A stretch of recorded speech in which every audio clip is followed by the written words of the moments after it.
Hello, I'm Greg Rutke Mods, and welcome to a special episode where we will be introducing you to my late 2008 MacBook aluminum unibody right here. And this isn't just any late 2008 MacBook aluminum unibody. This right here happens to be the Pt.1 world's fastest MacBook unibody here. They only made these models for about 6 months, if that, from late 2008 to mid 2009, and this is basically a system that is the precursor to the aluminum 13-inch MacBook Pro unibody. And you'll notice a lot of similarities to this system, but this system is essentially, believe it or not, hardware-wise anyway, internally a late 2009 white MacBook. They just carried the hardware over to that model and put it back into a polycarbonate case. But the internals of this thing are they're similar to the 5.2, but the 5.2 uses DDR2 where this uses DDR3. And this system is just really, really neat. And I'm not really sure why Apple decided to kill them off at El Capitan. But they did, even though the late 2009 with the exact same hardware could run High Sierra straight out the box, you know.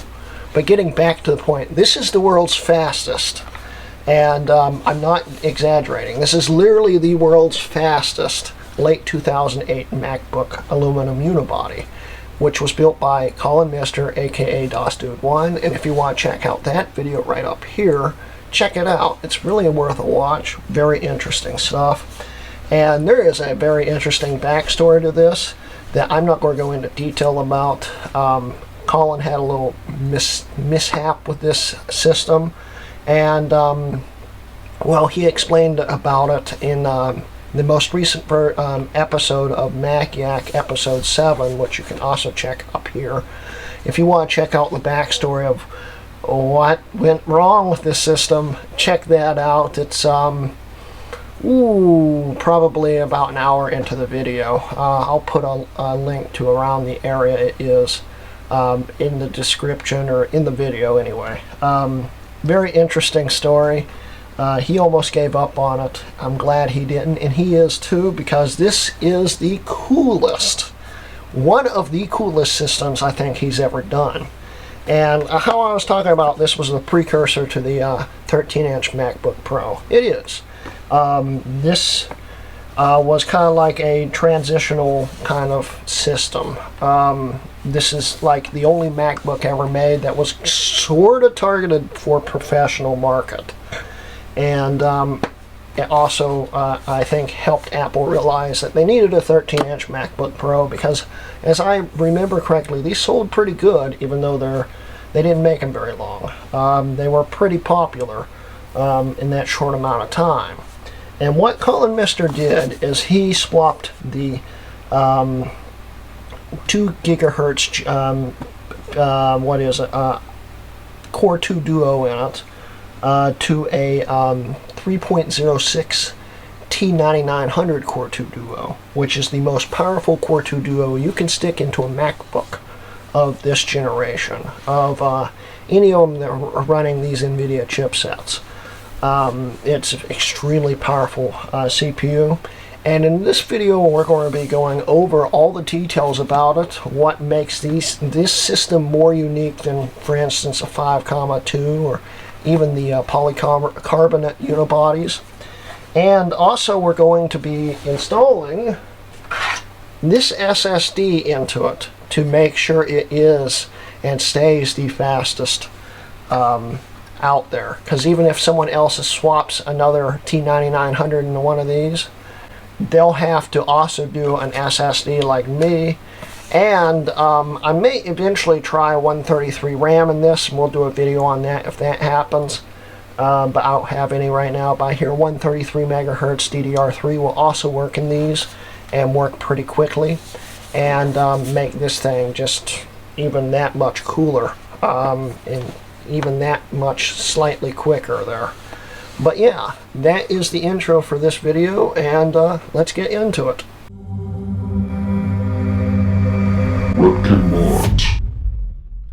Okay, so I figured that we'd start off by doing a quick comparison between the models that sold alongside it and the model that essentially sort of replaced it, and show you the differences between them, because these are all three MacBooks, okay? And I would also show you the system that technically replaced this officially, which was the MacBook Pro 13-inch, but the only one that I own happens to be in the hands of Collin Mistr, becoming the world's fastest mid-2012 13-inch. So yeah, I don't have it on hand right now, but you'll notice that the case is very, very similar. There's only one little difference, and that would be what we'll show you right now. The Unibody MacBook. This was the only MacBook Unibody, the Pros included, that I know of that had a user serviceable battery. You could just lift this panel up and pull the battery out. And this is a very unique battery that I would say is pretty hard to replace. It's got a weird connector on it. I don't know if anyone still makes them, and this battery's got like 500 cycles on it. It's already halfway through its life, but it seems to still be working, so we'll just live with it for now. But we'll go back into all that. But basically what we're going to do is compare this system right here, glass, aluminum. The only differences between the panel on the bottom and the keyboard is the only main difference on this and the MacBook Pro that replaced it. Of course, this says MacBook because it literally is a MacBook. And basically, that and the keyboard. The keyboard is backlit on the Pros. This isn't. This is a MacBook. This is for consumer, not professionals. So they didn't put a backlit keyboard on it. But it looks like a MacBook Pro. If you didn't know what it was, you'd say it's a MacBook Pro.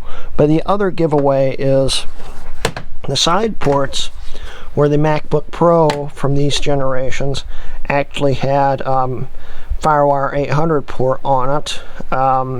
And I think there's another port I can't think of right offhand. But yeah, it's got the MacBook Pro battery level here. Let me turn this light off real quick to show you better. It's got the MacBook Pro battery level meter on here to show you how much charge is on the battery. And this battery is at about 60% right now, so that's why it didn't light all the way up. It's got the MagSafe 1. Turn the light back on. It's got MagSafe 1. Gigabit Ethernet, 2 USB 2, mini display out, mini display port out, audio in, audio out, and the Kensington lock. That's the difference there. Okay, this system right here sold alongside it.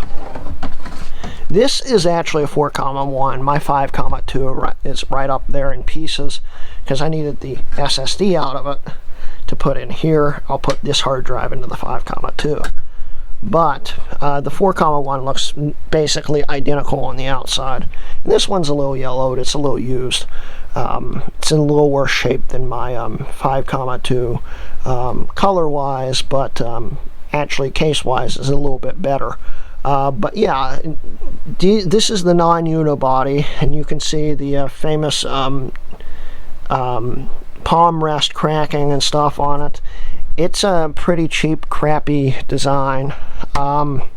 They all were, really. But they were good workhorses, and you could turn the battery here, which I don't know if I can do. Yeah, I can. Pull the battery out, and the battery's got a charge level, which this battery is apparently dead right now. It needs charged. But you could remove some screws, replace the RAM. You could and these screws also pulled this panel off, and you could pull the hard drive out. And as you saw on this, you don't need to do that. You will need a screwdriver to pull the hard drive out, but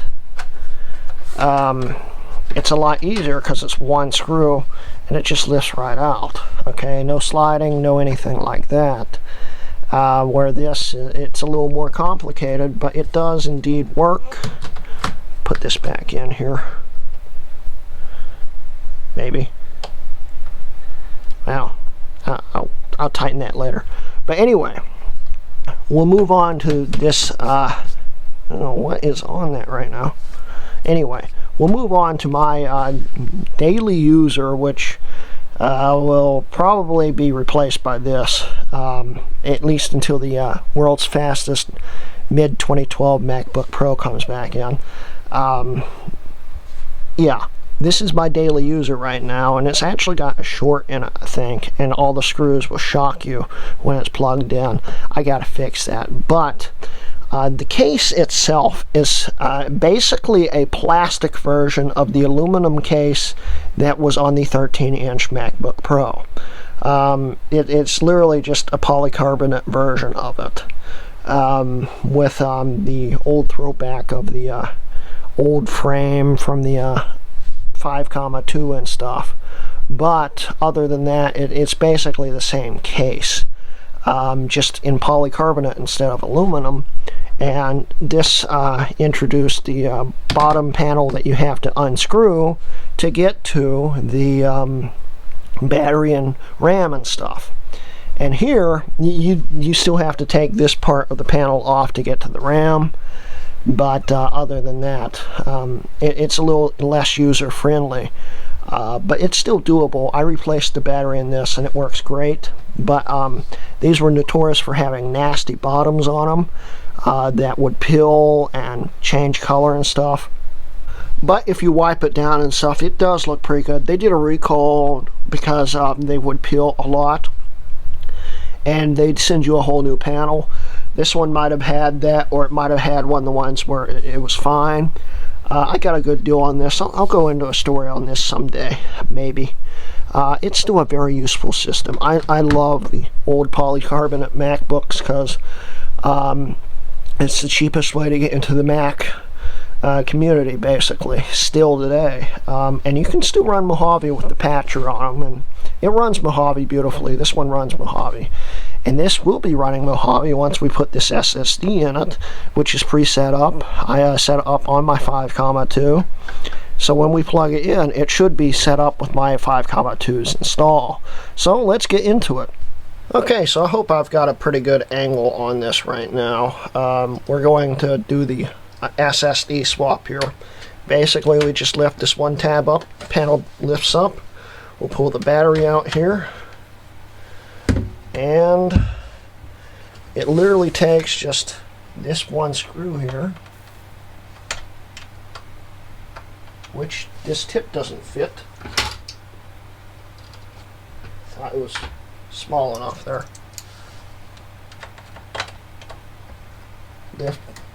Take that out there, and this lifts out there.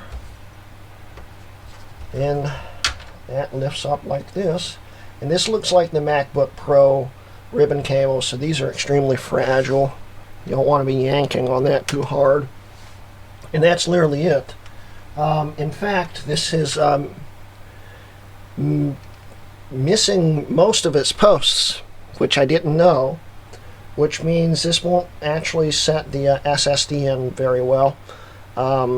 It needs a Torx T6, I think, which I've got over here somewhere. Might be it.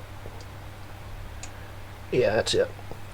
So I'll take this one post out, and I'll try to find some screws to use as a temporary holder. I didn't know that it didn't have that, but yeah, you need 3 more of these, which I don't have. So I'll go find that, find something to cram into that. And then we'll put the SSD in. So I'll be right back. Okay, I just realized there's 2 in the hard drive, so I'm only missing 2, which is better, I guess. So we'll see if I can find 2 more. Okay, so I couldn't find any posts or anything that could actually fit that in there. So, Jay Vry, when you're watching this, I'm sure you probably have a few laying around. Could you mail me some? Anyway, so we'll stick it back in here like the original owner, I assume, did, because I don't think Collin did this. We'll do it at a crisscross here and take it from there. Okay, so we've got the posts that we have in.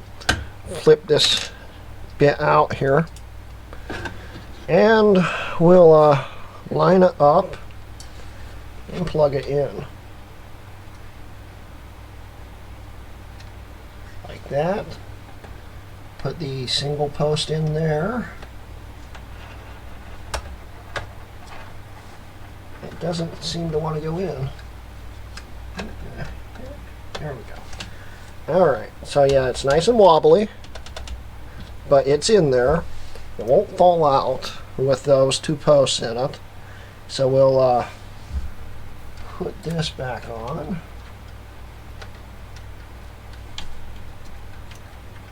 Maybe. Yeah.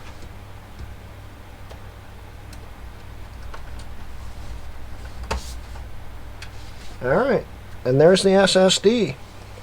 So now we can just drop the battery back in like that. Drop the panel on and it clicks right in. And then we can flip it around. And we'll see what happens. We'll move this up like that. And we'll turn the light off. And we hit the power button and just we'll watch it in real time.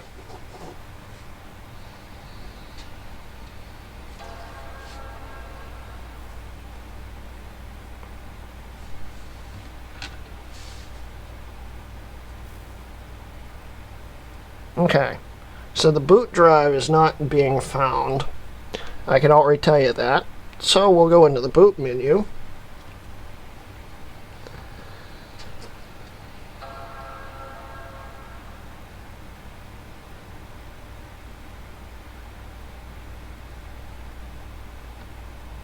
Okay, we'll want to go to EFI boot and hit enter. Now it should boot up. That is the APFS boot.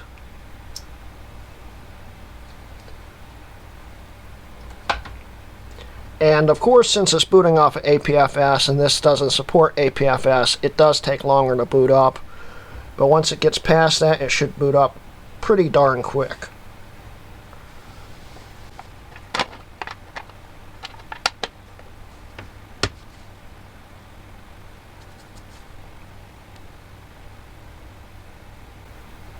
It apparently doesn't like APFS a whole lot.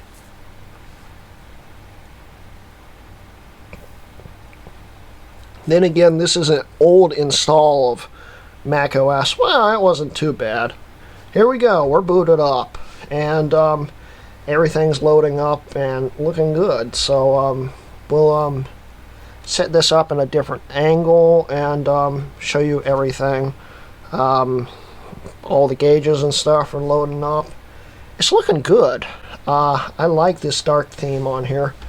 I like this dark theme on here. I like this dark theme on here. And we can show you that it is running Mojave. Uh-oh. Why did it shut off?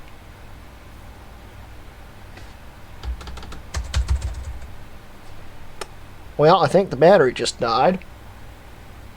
Unexpectedly.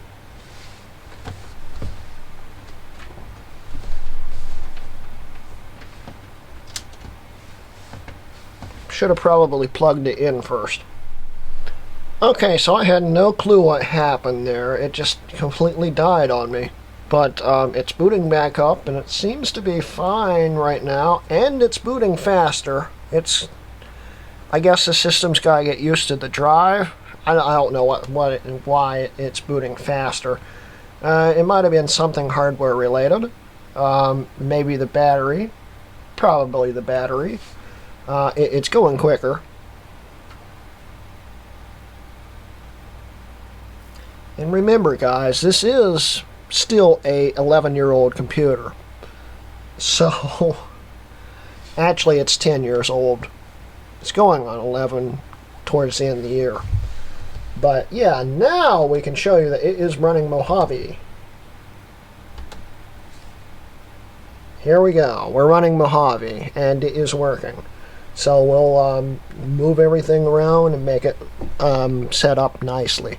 So, okay, so I'm thinking that the system shut off because the temps on the CPU spiked. Until it gets to operating temperature, the CPU seems to spike. I guess it's the cooling solution on this system. I mean, this is a much higher TDP CPU, and the fans are finally starting to kick in. This thing's running at idle, and as we can see, the temperature's up here. It just keeps jumping up and down. Let's see here. Battery, CPU die. It's jumping and jumping and jumping. It's been spiking up to about 95, then dropping back down to 70. The fan curves will have to be modified, which I knew that coming out, but it's actually now boosting the fans already. Let's see what it does at high. That's going to be pretty loud. But yeah, we'll let it cool down a little bit and idle before we do the benchmarks here. It is still not cooling down a whole lot. It's spiking between 70 and 80 constantly. Okay, now we're getting down to, well, it's still spiking. I don't know why it's spiking. I've never seen a system spike like that. It literally spikes 10 degrees every few seconds and then drops back down 10 degrees. Little concerning there, but it seems to be working, and my air conditioner just kicked on, so I'll have to shut that off. Okay, yeah, now it's getting down to manageable temps. This is silly, but expected. So it looks like I've got updates and stuff now. So yeah, we'll I'll shut my air conditioner off and I'll come back. Alright guys, so the system is still overheating. I don't really know why, but we've got the fans on max, and it's running at 85 degrees right now. But it's running, and it's doing group FaceTime right now, and we're right now with Jay, Vry, and Rocky Meyer. So we're going to unmute them, and they'll say hi. We'll talk for a few minutes, and then we'll do the benchmarks if this thing doesn't literally melt itself. So here we go. Hi, guys. Hello. Hey. So what do you think of, is it showing video well? It's very smooth. Very smooth, that's good. Yeah, I mean the camera is what you expect from a MacBook Pro, but it's good. Yeah, but it's not a MacBook Pro, so. Or a MacBook. Yeah. Are you using the internal mic? Yeah. Sounds pretty good. Wow, yeah. Yeah, I think there are a few things wrong with it. There is a possibility the heat sink's just loose. Because Collin was doing that benchmark and stuff and it wasn't coming out right. I don't think he actually tightened it enough. Plus there is a screen switch that's not working, so it doesn't detect when the screen's closed. Gotta fix that. But it seems to be working otherwise, and the temperature just dropped down to 64 degrees. And it's not spiking anymore. So it's just overheating anymore. With group FaceTime, or? No, when it idles, it overheats. When it's under load, it seems to be running cool. That's odd. the problem was I was filming it, and the system literally just shut off the second I finished booting it up. Huh. Yeah. Not ideal. The temperatures keep spiking 10 to 15 degrees instantly. So it's telling me that it's probably the heat sink. Yeah. Well, you should be having about the same weather I am having, so just put it outside. Actually, there's barely any snow whatsoever outside. Really? Yeah. Makes me wonder if you're having an issue where it's not detecting the lid open and close and it's shutting down like that. You could have a sensor causing a fault. Maybe, but the temperature spikes are telling me it's probably a cooling problem. It could be a combination of both too. So. Because I think it probably spiked right when it shut off the first time I turned it on. Well, I think it does. It's been a while, but I think that lid close sensor is in the hard drive brackets where the LED is at in the front. Well, I thought those are in the screen. That should be just the magnets in the screen. yeah. Well, like I said, it's been a while. I might be wrong. Well, we'll figure it out. But it's working now. It's down to 60 degrees with the max fan, so that's great. Nice. Yeah. So next experiment, liquid metal. Oh Jesus! That actually would probably help. It would. So yeah, we'll figure it all out. Anyway, thanks for joining the call, guys. All right, dude. Have fun. See ya. All right, so yeah, we're going to figure it out. But right now, since it's running cool, we'll make sure there's nothing super background processing running, and see if it will run the Geekbench without melting. So we'll do that, and if anything, I'll have to take it apart and finish the video later. Okay, so we've got Geekbench 3 loaded up. The temperatures are still dropping like a stone, so I'm figuring it's the initial processes to Mojave causing it to overheat. It may actually not be the system itself overheating. It might be Mojave's startup stuff just killing it, because it's at idle right now more or less, and it is running at 44 degrees Celsius, so that's a very good temperature. So we'll run the benchmark and see what happens. So let's get going.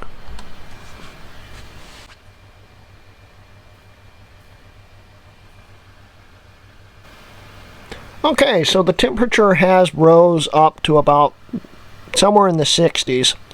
And I think it may end up plateauing there. It's getting up 67. It's still getting the occasional spike, but it's not bad. It just hit 70. Still nowhere near throttle.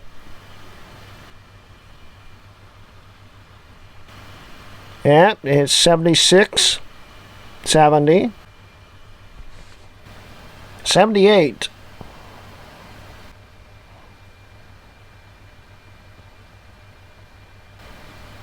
It might stay within the 70s, which is an okay temperature.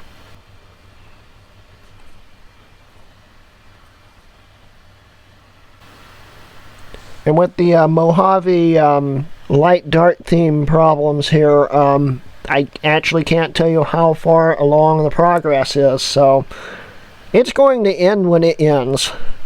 We're about 2 minutes into the benchmark, and we're done. Hey, I didn't have to actually explain that.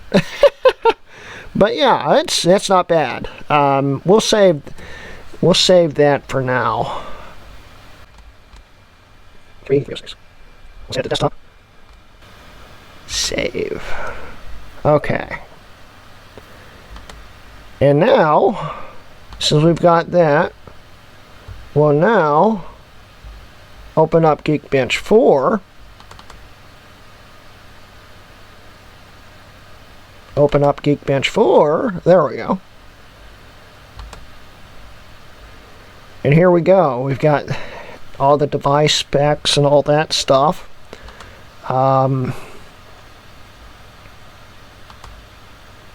So yeah, we'll start up the Geekbench 4 test, make sure it's on 64-bit, it is. We'll run it. It plateaued at about 78 degrees, which isn't bad. That's making me wonder if it's the heatsink or not, so let's see what happens.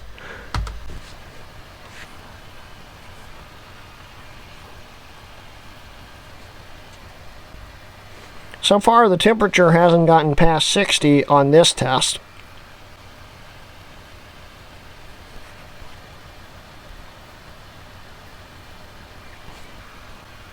We've peaked at 65 Celsius right now.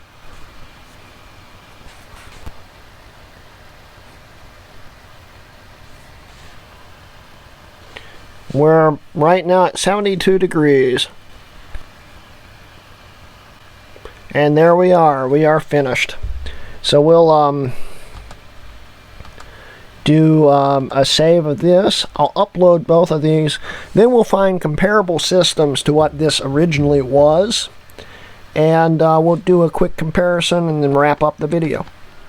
Okay, so I've uploaded the Geekbench results, and as we can see here, we are now looking at the Geekbench 4 results, and we're comparing a similar computer to what this system started out with. This system started out as a 2 gigahertz, and there was also a 2.4 gigahertz, but this particular system was a 2 gigahertz. And we're comparing it to this system now. This guy is running 1333 DDR3, which means I really need to try it now. That should be another video. Once I finish fixing all the bugs in this system, we'll probably do another video just to make sure everything's working great. And right now it's idling at 47%, and it's doing a time machine, degrees, and it's doing a time machine backup, as we can see right here. So, yeah, it's running better, but the fans are still maxed out because I think it's got a cooling issue somewhere. Maybe, we'll see. But anyway, so we are comparing the stock configuration to the new configuration on both Geekbench 4 and Geekbench 3. Same guy probably, using same DDR3. Okay, and if we look at the comparison here, we've got a 1303 versus a 2029, and a 2016 versus a 3411. Much big, huge difference here. If we go down through the tests here, all of the tests are in the green for this system. The other system didn't even come close. As we can see here, it's very, very amazing. So we've got that going for it. And then on Geekbench 3, we did a 1152 versus an 1815, and a 2089 versus a 3375. Huge, massive difference there. And one of the big reasons why this thing goes so much more in power is because it's got twice the L2 cache, and of course it's another gigahertz faster. That of course would make a huge difference. So honestly, I don't think it really needs the 1333 RAM, but it would be neat to try it out. Because here in the memory performance tests, this would be very different, I think, if it was running 1333. The only reason why it beat every single thing was because the CPU is a gigahertz faster. That's probably the only reason, because it could address the memory bottlenecks faster. So if we put 1333 in it, it would be quicker. And I do have 1333, but it's in my iMac, and I'm not about to take it out the iMac. So, yeah, big difference. And so, yeah, I'm very happy with the setup so far. I will have to take it apart. I'll do a video on it to show you me trying to get the heatsink to get better contact and stuff. I'd say that's probably part of the problem. Collin, when he ran his tests, got a really low score, and that's because he told me that he didn't realize the heatsink wasn't tightened down enough. And I still think the heatsink needs a little finagling. But it is running okay. It's just not super great right now. And with the fans max, this thing's pretty loud. But it is running. It is running quite well. Can't complain about that. Everything's extremely quick and snappy, as we can see here. You can see everything's just switching over perfectly. No problems whatsoever. You know, it's all real fast. It will just bring up everything like it's running on an SSD, which it is. So I'm happy with that. It's performing quite well. It does need some work. It's not finished yet. It does need work. I can't use this as my daily yet. But maybe one day, hopefully one day soon, we'll get it to work super fast. So I'm excited about that. There's the Mushkin SSD, which I actually got on sale like a year or two ago when I was upgrading from my early 2009 5,2 to my mid 2010 7,1 MacBook. I still wanted an SSD in the 5,2, so I cloned it over to a Mushkin drive, which I got on sale back when SSDs were still pretty darn expensive. And now I could get a terabyte for probably 2/3 the price I paid for this drive. I mean, it's ridiculous how much it's changed in a year. But this is where this drive came from. So yeah, it works great with the drive. It seems to be pretty happy with it. I've watched the temperature spike a few times, so it does need taken apart again. Don't know what's going on there. I'm 50-50 on saying it's just the cooling solution in general. I don't think it is, because it does run temperatures that are actually pretty good half the time. So I'm not sure what's going on, but it is spiking up on idle. So we've got to figure that out. But I am very happy for this system. This system's working great otherwise, other than the lid switch that needs worked on. I've got to figure out how those things work on this system. And other than the overheating issue, it's running great. Yeah, the overheating issue is a bit of an issue. But you know, that just might mean that this might be the only world's fastest ever. Because no one else might be crazy enough to do this.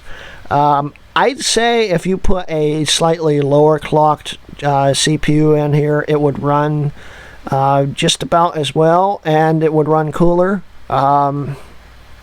You know, maybe a 2.8 or something like that. It would run pretty darn good.